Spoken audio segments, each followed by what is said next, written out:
But welcome back to the stream. Welcome back to another video. Today, in this next topic, we are going to talk about what type of maintenance you need to do to your Tesla, or at least what I recommend, what type of maintenance you should do for your Tesla. I know a lot of you are on the cusp of buying a Tesla or you've just bought a Tesla. And so I've got 3 things that I always recommend to people that is really the only thing that you need to do with a Tesla, which is the beauty of a Tesla versus other types of vehicles out there. Because of course, other vehicles, ICE vehicles, have oil changes, brake changes, fluid changes, all this other changes and stuff like that, yearly maintenance that you have to do. And with the Tesla and other EVs, a lot of that is not required. And so you do save a good amount of money, because like oil changes on a luxury car can be $100 to $200 every 6 months or even a year. And so you don't have to do that with EVs and specifically Tesla. So here are going to be the 3 things that I recommend that you should do as a new owner and as like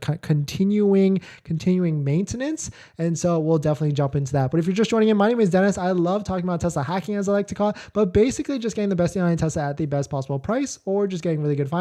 So if you're interested in any of that, please hit that subscribe. And today's video is actually sponsored by my Patreon link down below in the description if you want to support the channel, but more on that later. All right, so let us take a look at it. So the first thing that I actually recommend that once you take delivery of your brand new Tesla, is to get a tire wheel alignment, because you've heard body panel gaps, you've heard paint issues and other stuff, but there's also another thing that isn't widely talked about because maybe people don't notice until it's too late and they have to buy a new set of tires. But it's worth it, in my opinion, to spend that $100 to $150 to get a wheel alignment to make sure the angles of the tires, the wheel tray and all that stuff is, perfectly good, so you do not have accelerated wear. There is also ways to get Tesla service to potentially maybe do a warranty claim to do that alignment for you. I've done it when I had to bring my Tesla in for other issues, and they kind of just threw in an alignment because I said, it was off.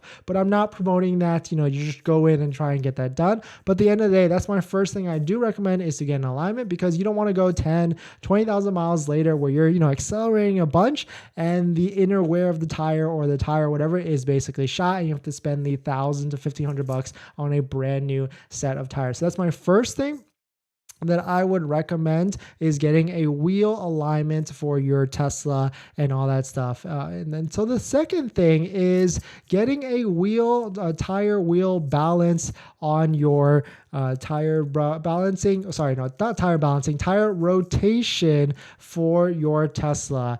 You should do this if you got a Model 3 standard range long wheel drive and a Model Y with 19-inch rims or 20-inch rims, not the performance variants, because the performance have staggered wheels, so small in the front and bigger in the back. But if you have got the other ones, like the long range versions of the square setup, you should rotate your tires and rims every 5,000 to 6,000 miles. There's places like America's Tire in California where you can spend like $60 one time and it's unlimited tire rotations. So I certainly feel like it's worth it. I bet there's plenty of shops all over the country that have a similar type of plan like that. So I would say do it anywhere from 5,000 to 6,000 miles and just continually do that as you do it. That's going to extend the life of the tires, as long as, of course, you're not flooring it everywhere. But that's what I would also recommend. And the last thing is pretty simple. I mean, they also recommend this as well. The Tesla guide is a cabin air filter. If you live in a place like me, where Los Angeles, where the air quality could be a little, shoddy, but it's getting better from what we've heard. But I would say replace this every year to even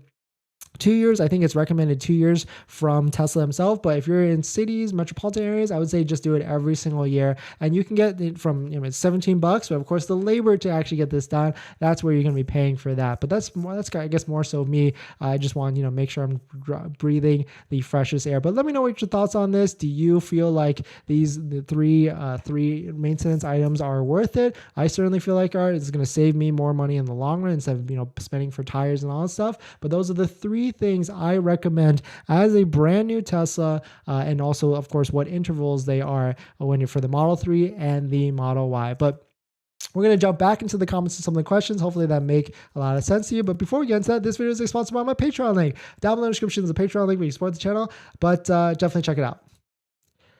All right, water break.